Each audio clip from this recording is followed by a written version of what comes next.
Hi, this is Michael from Unclear, and this is Julius Caesar on Breaking It Down. We're parts of you and I, friends in other people's lives. Julius Caesar came fully formed. I had the lyrics sitting in a book for a long time, so I don't remember when I wrote it. I was like, oh, that's all right. And yeah, so I used it from just finding it in the book. I remember setting it to music originally and then just leaving it. Didn't think it was going to be anything. And then needing a song, I just went through old demos and found that one and reworked it a little bit. Songs are written in very different ways, but that one in particular was all the lyrics first, and then set to music. I have books that I just write ideas in, and we'll go in and pick ideas out if I need an idea for a song. That's probably the most important part of my process, is just getting an idea and writing it and having it there for later.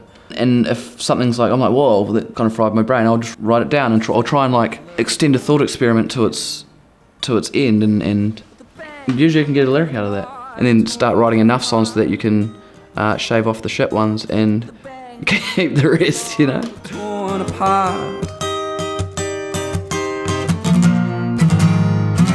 The Julius Caesar. I just remember remembering that phrase, we all have an atom that Julius Caesar breathed. And I just remember thinking that was interesting, and thinking about it, and like, okay, well, the atoms that constitute me have been in all sorts of different forms. Parts of us have connected with each other like since the Big Bang, since like matter has started rubbing around. So I thought it was a nice like way to think about how where we sort of exist outside of our lives as well, and we continue no matter what.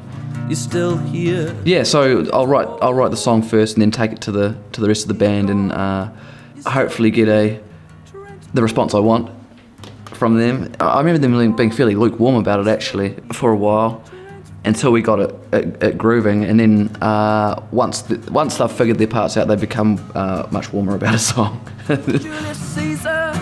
I originally had this arpeggio behind it, which was something like.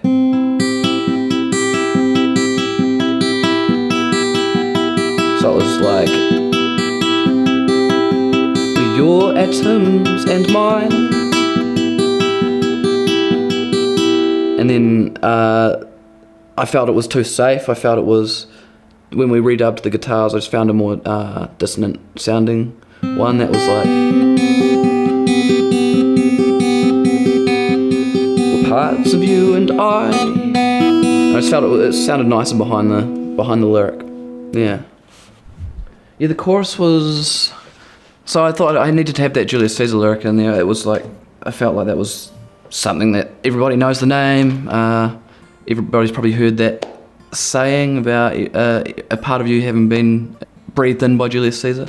Yeah, originally I was going to have other historical figures in there, but it was just getting too convoluted. Well, the chorus was going to change. The person in the chorus was going to change every chorus, but it didn't make sense at the end of the day, so I stayed with Julius Caesar. Julius Caesar, stabbed in the back, you and I, with the oxygen that he breathed. As he drew his last breath, remember, we were infinite density together once. So I wanted to take it back to the Big Bang and how we were all contained in a single point. We were all together. That was the idea behind the chorus, that it was everybody was one. Everybody was a single infinite density together. The second verse starts with contained in a single point. That verse is more about the Big Bang part of it. There were more words in there, and I stripped them out. I just wanted it to be a bit more spacious lyrically. We were all singular and joined. It was something like that, and it's like, well, I don't need all the we are and singular and joined. Is all you need to say, and everything else is implied. So, yeah, saying more by saying less. In the bridge. It becomes a more minimal, just single note guitar line. And the lyric is, yeah, you're gone, you're still here, just transformed. Giving a nicer idea to the idea that someone's passed or someone that you love isn't here anymore. It's like, well, they're just reconstituted, they are making up other things now. That was a nicer thought, so I just wanted to reiterate that in the bridge. and just bring it down and say that like 5 times in a row. Yeah. When you're gone, you're still here, transform. You're gone. I probably gave the song to the band about 2 years ago, and we played it as a band about a year after that. I don't think we actually started playing it until we knew we were going to record it with Sylvia Massey as the part of the New Zealand Producer Series. We were approached by the New Zealand Music Producer Series. It's a series that happens every year. Greg Haver puts it on and invites an overseas producer to come and do kind of like a masterclass for producers. So we asked, if you want to do this, can you send through some demos? We sent some demos, and she picked out Julius Caesar. I didn't know who she was when I just Googled her. I was like, oh, yeah, we'll do that. I Googled her name, and there's all these artists that she worked with and incredible records she produced. And so, yeah, it was a once-in-a-lifetime opportunity to go and do that. So we were very lucky. Yeah, so we spent 4 or 5 days in Roundhead. I had read Sylvia Massey could be quite experimental in the studio.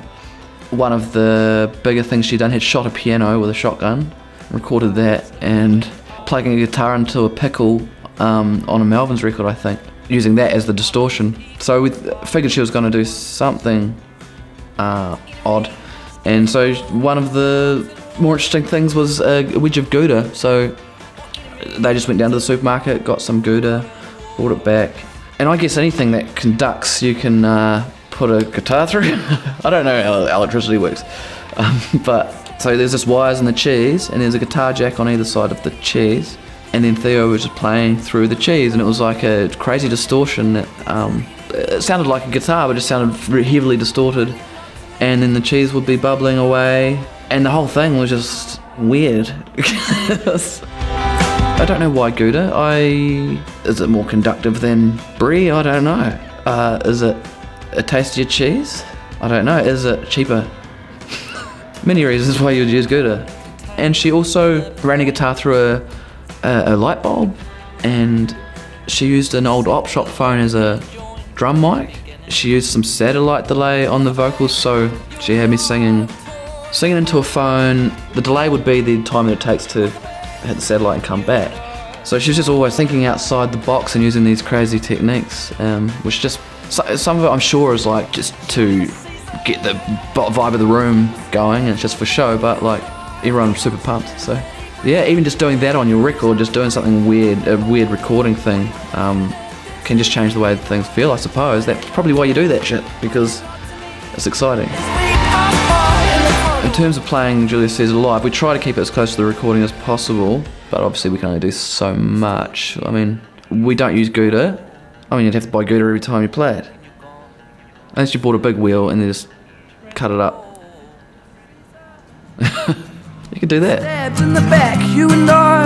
So we worked with the label to release it, and DRM distributed it. We've worked with the label on our album release and our album campaign and a couple of tours, so they've always been amazing and do jobs that we couldn't possibly do. So I don't know if we have like a method, but just trying to keep it interesting enough.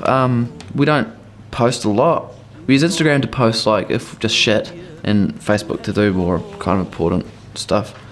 When we're not always around each other, it's hard to come up with content that is band related all the time. So you've got to save footage from your recording, you've got to save footage from your rehearsals and save photos. What I was thinking actually was we need a Google Drive folder that has all of our photos in it, and then a done folder. When you've posted it on social media, you drag into the done folder. The response to the release of Julius Caesar, gone surprisingly well. It probably helped that we've been touring around it, and it's got a lot more Spotify listens than any of our other tracks we've released in a shorter time. More territories, like the US is a lot stronger than any of our other songs have been for that track. So I don't know why any of that happens, but it seems that it did with that song. Down the corridor.